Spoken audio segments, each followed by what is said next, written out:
ವೀಕ್ಷಕರೇ, ಕರ್ನಾಟಕ ರಾಜ್ಯದಲ್ಲಿ ಅತಿ ಸುದೀರ್ಘ ಅವಧಿಯ ಮುಖ್ಯಮಂತ್ರಿ ಈಗ ಯಾರು ಅಂತ ಕೇಳಿದರೆ ನೀವೆಲ್ಲರೂ ಕೂಡ ಮುಲಾಜಿಲ್ಲದೆ ಹೇಳ್ತೀರಿ ಸಿದ್ದರಾಮಯ್ಯ ಅವರು ಅಂತ. ರಾಜ್ಯದ ಮುಖ್ಯಮಂತ್ರಿ ಸಿದ್ದರಾಮಯ್ಯ ಅವರು ಕಳೆದ ಕೆಲವು ತಿಂಗಳ ಹಿಂದೆ ದೇವರಾಜ್ ಅರಸು ಅವರ ಸಾಧನೆಯನ್ನು ಸರಿಗಟ್ಟಿದ್ದಾರೆ.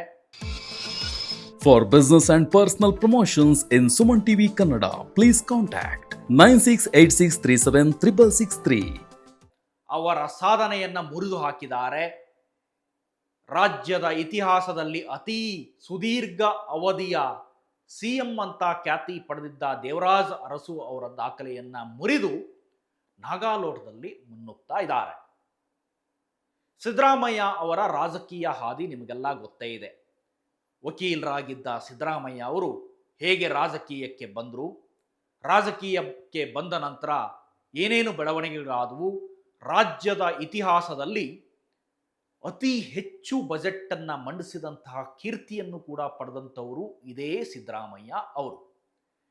ಸಿದ್ದರಾಮಯ್ಯ ಅವರು ಮೊದಲ ಅವಧಿಗೆ ಫೈನಾನ್ಸ್ ಮಿನಿಸ್ಟರ್ ಆಗಿ ಆಯ್ಕೆಯಾದಂಥ ಸಂದರ್ಭದಲ್ಲಿ ಸಿದ್ದರಾಮಯ್ಯ ಅವರನ್ನು ಹೊಗಳಿದ್ದಕ್ಕಿಂತ ಸಿದ್ದರಾಮಯ್ಯ ಅವರನ್ನು ತೆಗಳಿದ್ದೇ ಅಥವಾ ಅವರ ಓದನ್ನು ಅಥವಾ ಅವರ ಪ್ರಬುದ್ಧತೆಯನ್ನು ಪ್ರಶ್ನೆ ಮಾಡಿದವರ ಸಂಖ್ಯೆಯೇ ಅಧಿಕ. ಸಿದ್ದರಾಮಯ್ಯ ಅವರು ಯಾವಾಗಲೂ ಭಾಷಣ ಮಾಡುವಾಗ ಹೇಳ್ತಾರೆ, ನಾನು ಫೈನಾನ್ಸ್ ಮಿನಿಸ್ಟರ್ ಆಗಿದ್ದಂಥ ಸಂದರ್ಭದಲ್ಲಿ ಅಥವಾ ವಿತ್ತ ಸಚಿವ ಆಗಿದ್ದಂಥ ಸಂದರ್ಭದಲ್ಲಿ ಸಿದ್ದರಾಮಯ್ಯ ಅವರಿಗೆ 4 ಕುರಿಗಳ ಲೆಕ್ಕ ಮಾಡಕ್ಕೆ ಬರಲ್ಲ. ಇಂಥ ಸಿದ್ದರಾಮಯ್ಯ ರಾಜ್ಯದ ಬಜೆಟನ್ನು ಹೇಗೆ ಮಂಡಿಸ್ತಾರೆ, ರಾಜ್ಯದ ಬಜೆಟ್ ಬಗ್ಗೆ ಏನು ಗೊತ್ತು, ರಾಜ್ಯದ ಆರ್ಥಿಕತೆ ಬಗ್ಗೆ ಏನು ಗೊತ್ತು, ಯಾವುದ್ಯಾವುದಕ್ಕೆ ಎಷ್ಟೆಷ್ಟು ಹಣವನ್ನು ಅಲಾಕೇಟ್ ಮಾಡಬೇಕು ಅನ್ನೋದ್ರ ಬಗ್ಗೆ ಸಿದ್ದರಾಮಯ್ಯ ಅವರಿಗೆ ಏನು ಗೊತ್ತು ಅಂತ ಪ್ರಶ್ನೆ ಮಾಡಿದರು. ಆದರೆ ಈಗ ಸದ್ಯಕ್ಕೆ ನಮ್ಮಲ್ಲಿರುವ ಮುಖ್ಯಮಂತ್ರಿಗಳ ಪಟ್ಟಿಯಲ್ಲಿ ಅಥವಾ ವಿತ್ತ ಸಚಿವರ ಪಟ್ಟಿಯಲ್ಲಿ ಅತೀ ಹೆಚ್ಚು ಬಜೆಟನ್ನು ಮಂಡಿಸಿದವರು ಯಾರು ಕೇಳಿದರೆ ಅದೂ ಕೂಡ ಸಿದ್ದರಾಮಯ್ಯ ಅಂತ ನೀವೆಲ್ಲ ಹೇಳ್ತೀರಿ.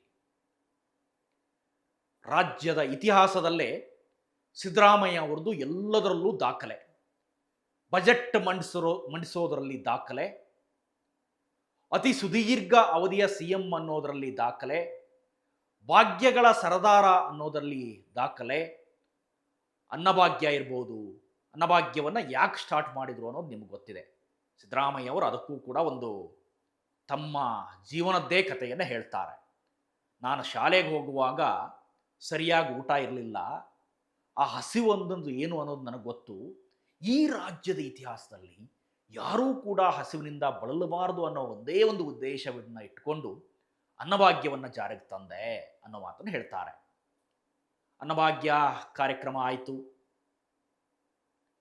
ಅದಾದ ನಂತರ ಗ್ಯಾರಂಟಿಗಳ ಸರದಾರ ಅಂತ ಸಿದ್ದರಾಮಯ್ಯ ಅವ್ರನ್ನ ಬಣ್ಣಿಸ್ತಾರೆ.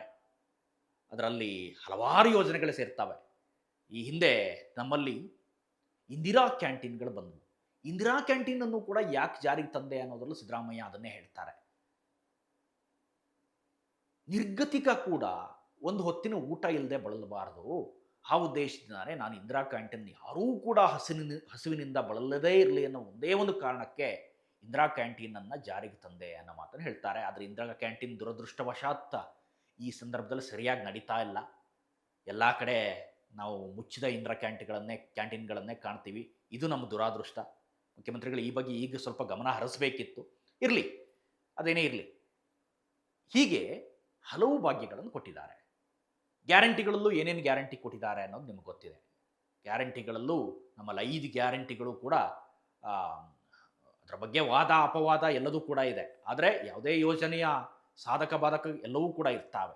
ಆದರೆ ಭಾಗ್ಯಗಳನ್ನು ಕೊಡೋದರಲ್ಲಿ ಮಾತ್ರ ಸಿದ್ದರಾಮಯ್ಯ ಯಾವತ್ತೂ ಹಿಂದೆ ನಿಂತಿಲ್ಲ.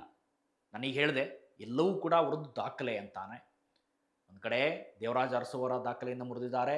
ರಾಜ್ಯದ ಇತಿಹಾಸದಲ್ಲಿ ಯಾರೂ ಕಂಡರಿಯದ ರೀತಿಯಲ್ಲಿ ಸಿದ್ದರಾಮಯ್ಯ ಅವರು ಅತಿ ಸುದೀರ್ಘ ಅವಧಿಯ ಮುಖ್ಯಮಂತ್ರಿ ಆಗಿದ್ದಾರೆ. ಬಹುಶಃ ಇನ್ನೊಂದು 10 ವರ್ಷ 15 ವರ್ಷ ಯಾರೂ ಕೂಡ ಅವರ ದಾಖಲೆಯನ್ನು ಸರಿಗಟ್ಟೋದು ಕೂಡ ಸಾಧ್ಯ ಇಲ್ಲ. ಅದೇ ಸಿದ್ದರಾಮಯ್ಯ ಈಗ ಹೊಸದಾಗಿ ಒಂದು ದಾಖಲೆಯನ್ನು ಮಾಡಿದ್ದಾರೆ. ಏನು ದಾಖಲೆ ಅಂತ ಕೇಳಿದರೆ, ದೇಶದ ಇತಿಹಾಸದಲ್ಲೇ ಸಿದ್ದರಾಮಯ್ಯ ಈಗ ಹಿರಿಯಣ್ಣ. ಸಿದ್ದರಾಮಯ್ಯ ಅವರೇ ಅತೀ ಹಿರಿಯ ಮುಖ್ಯಮಂತ್ರಿ. ಸದ್ಯ ಸಿದ್ದರಾಮಯ್ಯ ಅವರಿಗೆ 77 ವರ್ಷ. ಇದೂ ಕೂಡ ಅವರ ಒಂದು ದಾಖಲೆಯೇ. ದೇಶದಲ್ಲಿ ಬೇರೆಲ್ಲ ಮುಖ್ಯಮಂತ್ರಿಗಳ ವಯಸ್ಸನ್ನು ಹೋಲಿಸ್ಕೊಂಡ್ರೆ ಸಿದ್ದರಾಮಯ್ಯ ಈಗ ಪ್ರಥಮ ಸ್ಥಾನದಲ್ಲಿದ್ದಾರೆ. ಇಷ್ಟು ದಿನ ಯಾರಿದ್ರು ನೋಡಿದರೆ ಕೇರಳದಲ್ಲಿ LDF ನಾಯಕ ಪಿಣರಾಯಿ ವಿಜಯನ್ ಇದ್ದರು. ಅವರಿಗೆ 82 ವರ್ಷ ವಯಸ್ಸಾಗಿತ್ತು. ಅವರು ಕೂಡ 2ನೇ ಅವಧಿಯನ್ನು ಪೂರೈಸಿದರು. ಸೊ ಸಿದ್ದರಾಮಯ್ಯ ಕೂಡ ಈಗ ನಮ್ಮ ದೇಶದ ಇತಿಹಾಸದಲ್ಲಿ ಅತಿ ಹಿರಿಯ ಮುಖ್ಯಮಂತ್ರಿ ಎನ್ನುವ ಖ್ಯಾತಿಯನ್ನು ಪಡೆದಿದ್ದಾರೆ. ಅತಿ ಹಿರಿಯರಾಗಿ ಮುನ್ನುಗ್ತಾ ಇದ್ದಾರೆ. ಕೇರಳ CM ಸೋಲಿನ ಬಳಿಕ ಸಿದ್ದರಾಮಯ್ಯ ಅವರಿಗೆ ಈ ಪಟ್ಟ ಸಿಕ್ಕಿದೆ. ಕರ್ನಾಟಕದ ಸುದೀರ್ಘ ಅವಧಿಯ CM ದಾಖಲೆಗೂ ಕೂಡ ಸಿದ್ದು ಪಾತ್ರರಾಗಿದ್ದಾರೆ. ಇದನ್ನು ನಾನು ಹೇಳಿದೆ. ಅರುಣಾಚಲ ಪ್ರದೇಶದ ಪ್ರೇಮಾ ಖಂಡು ಅತಿ ಕಿರಿಯ CM, ಇವರಿಗೆ ಕೇವಲ 46 ವರ್ಷ. ತಮಿಳುನಾಡಿನ ದಿವಂಗತ ಕರುಣಾನಿಧಿಗೆ 92, ರಾಜ್ಯ ಆಳಿದ ಅತಿ ಹಿರಿಯ ನಾಯಕ. 92ರಲ್ಲೂ ಕೂಡ ಅವರು ಮುಖ್ಯಮಂತ್ರಿ ಆಗಿದ್ದರು. ಇನ್ನು ಸದ್ಯ ಈಗಿರುವ ಮುಖ್ಯಮಂತ್ರಿಗಳಲ್ಲಿ ಸಿದ್ದರಾಮಯ್ಯ ಅವರನ್ನು ಹೊರತುಪಡಿಸಿದ್ದಾರೆ ಯಾರ್ಯಾರಿದ್ದಾರೆ ಅಂತ ನೋಡಿದರೆ, ಆಂಧ್ರ ಪ್ರದೇಶದ ಚಂದ್ರಬಾಬು ನಾಯ್ಡು ಅವರಿಗೆ ಈಗ 75 ವರ್ಷ. ಮಿಜೋರಾಂನ ಲಾಲ್ ದುಹೋಮಾ ಅವರಿಗೆ 74 ವರ್ಷ ಈಗ. ನಾಗಾಲ್ಯಾಂಡ್ನ ನೆಪ್ಯೂ ರಿವೋ ಅವರಿಗೆ ಈಗ 74 ವರ್ಷ. ಇನ್ನು ಪುದುಚೇರಿಯ ರಂಗಸ್ವಾಮಿ ಅವರಿಗೆ ಈಗ 74 ವರ್ಷದಲ್ಲಿ ಇದ್ದಾರೆ. ಅಂದರೆ ಇವರೆಲ್ಲರಿಗೂ ಹೋಲಿಸ್ಕೊಂಡ್ರೆ ಸಿದ್ದರಾಮಯ್ಯ ಅವರು ಮೇಲಿದ್ದಾರೆ, ವಯಸ್ಸಿನಲ್ಲೂ ಮೇಲಿದ್ದಾರೆ. ಸೊ 77 ವರ್ಷದ ಅತಿ ಹಿರಿಯ CM ಅನ್ನುವ ಖ್ಯಾತಿಯನ್ನು ಸಿದ್ದರಾಮಯ್ಯ ಅವರು ಪಡೆದಿದ್ದಾರೆ. ಬೇರೆಲ್ಲ ರಾಜ್ಯಗಳಿಗೂ ಹೋಲಿಸ್ಕೊಂಡು ಇತ್ತೀಚಿನವರೆಗೂ ಅಂದರೆ ನಿನ್ನೆ ಮೊನ್ನೆವರೆಗೂ ಇದ್ದಂಥ ಪಿಣರಾಯಿ ವಿಜಯನ್ ಅವ್ರನ್ನ ಬಿಟ್ಟರೆ ಸಿದ್ದರಾಮಯ್ಯವರೇ ಹಿರಿಕರಾಗಿದ್ದರು. ಈಗ ಪಿಣರಾಯಿ ವಿಜಯನ್ ಕೆಳಗಿಳಿದಿದ್ದರಿಂದಾಗಿ, ಸೋತಿದ್ದರಿಂದಾಗಿ ಕರ್ನಾಟಕದ CM ಸಿದ್ದರಾಮಯ್ಯ ಅವರೇ ಎಲ್ಲರಿಗೂ ಹಿರಿಯಣ್ಣನ ರೀತಿಯಲ್ಲಿ ಕಾಣಿಸ್ತಾ ಇದ್ದಾರೆ. ಇದಿಷ್ಟು ಈ ಹೊತ್ತಿನ ಅಪ್ಡೇಟ್ಸ್. ಇಂಥದ್ದೇ ಮತ್ತಷ್ಟು ಕಂಟೆಂಟ್ಗಾಗಿ ನೋಡ್ತಾ ಇರಿ ಸುಮನ್ TV ಕನ್ನಡ. ಹಾಗೆಯೇ ನೀವೇನಾದರೂ ನಮ್ಮ ಚಾನಲನ್ನು ಸಬ್ಸ್ಕ್ರೈಬ್ ಮಾಡಿಲ್ಲ ಅಂತಂದರೆ ದಯವಿಟ್ಟು ಈ ಕೂಡಲೇ ಸಬ್ಸ್ಕ್ರೈಬ್ ಮಾಡಿ, ಶೇರ್ ಮಾಡಿ, ಲೈಕ್ ಮಾಡಿ ಮತ್ತು ಕಮೆಂಟ್ ಮಾಡೋದನ್ನು ಮರಿಬೇಡಿ.